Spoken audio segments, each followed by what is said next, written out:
Moscow में Putin और Araghchi की मुलाकात हुई और पुतिन ने ईरान को पूरा समर्थन देने का वादा भी किया। हालांकि पुतिन ने अराक्ची को भरोसा दिया ईरानी हितों की रक्षा में रूस मदद करेगा। अराक्ची ने भी कहा अमेरिका बातचीत के लिए परेशान।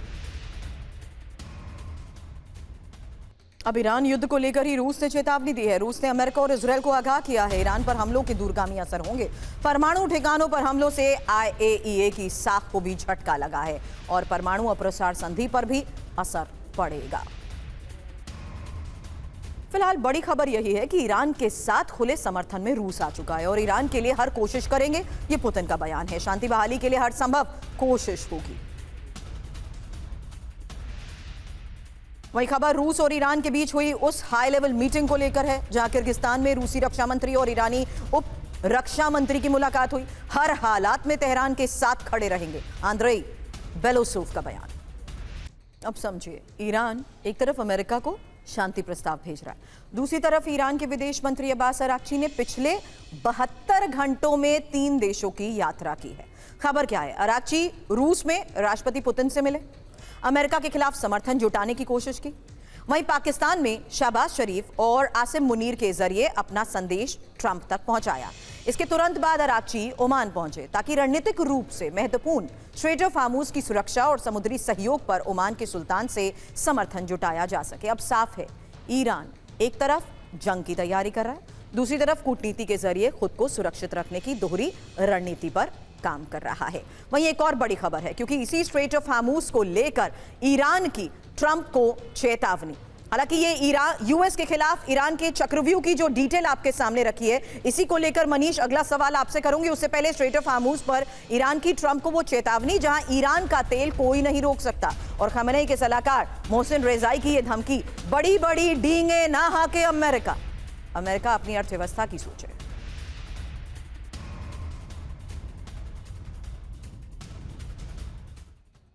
तो स्ट्रेट ऑफ हार्मूज पर टक्कर, जहां ट्रंप को धमकी और साथ ही ट्रंप को सलाह। खबर क्या है? जहां समझिए किस तरीके से डोनाल्ड ट्रंप को धमकी दी गई, कोई ईरान का तेल नहीं रोक सकता है, जबकि ट्रंप को सलाह दी गई अपनी अर्थव्यवस्था और सेना में अराजकता को पहले वो ठीक करने पर ध्यान दे। जबकि ईरान के ऑयल निर्यात, तेल निर्यात की ये डिटेल आपके सामने, जहां 2025 में 1.68 मिलियन बैरल प्रतिदिन, जो कि इससे पहले अब देखिए मार्च 2026 में जंग शुरू होने के बाद हो चुकी है 1.84 मिलियन बैरल प्रतिदिन। अप्रैल 2026 नाकेबंदी के बाद 1.71 मिलियन बैरल प्रतिदिन। बड़ी बात क्या है? बड़ी बात है तेल की कीमतें 90 से $100 प्रति बैरल पहुंच चुकी हैं। मतलब कम मात्रा में भी अच्छी कमाई हो रही है।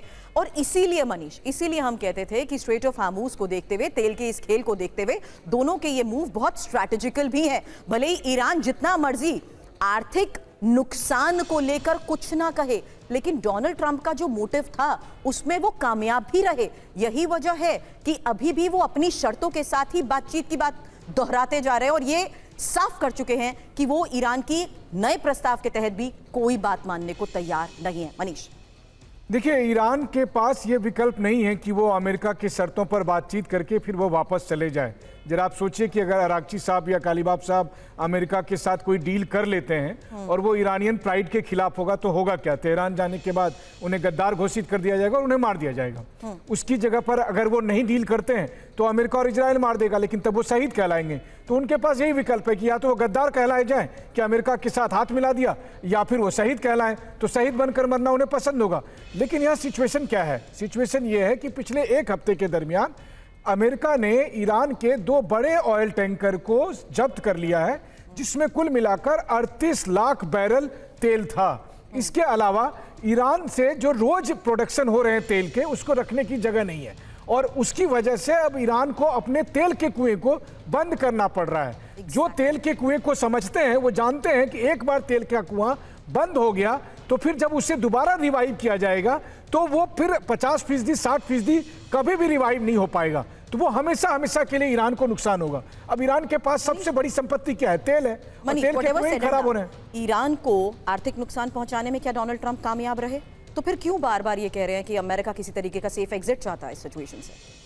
ये वाकई में एक दिलचस्प सवाल है कि अमेरिका क्यों सेफ एग्जिट चाहता है। अमेरिका चाहता है कि दूसरे बार जंग की बजाय बिना लड़ाई के वो दबाव के जरिए ही वो हासिल कर ले जो कि उसने वेनेजुएला में किया था, वो ईरान से करना चाहता है। लेकिन वेनेजुएला और ईरान की स्थिति एकदम अलग है। आप देखिए कि जिस ब्लॉकेड के जरिए ट्रंप ये दबाव बना रहे हैं, उस ब्लॉकेड का फिलहाल ईरान पर किसी तरह का सैन्य दबाव नहीं पड़ रहा है। और हालांकि ये अलग बात है कि वो चाहते हैं कि ये ब्लॉकेड भी हट जाए, और इसी के लिए आप देखते हैं कि ईरानी विदेश मंत्री अभी रूस गए, ओमान गए, ताकि वो चाह रहे हैं कि बातचीत के जरिए ये ब्लॉकेड खत्म हो जाए। अगर ये ब्लॉकेड खत्म हो गया तो ईरान का एक बहुत बड़ा संकट टल जाएगा।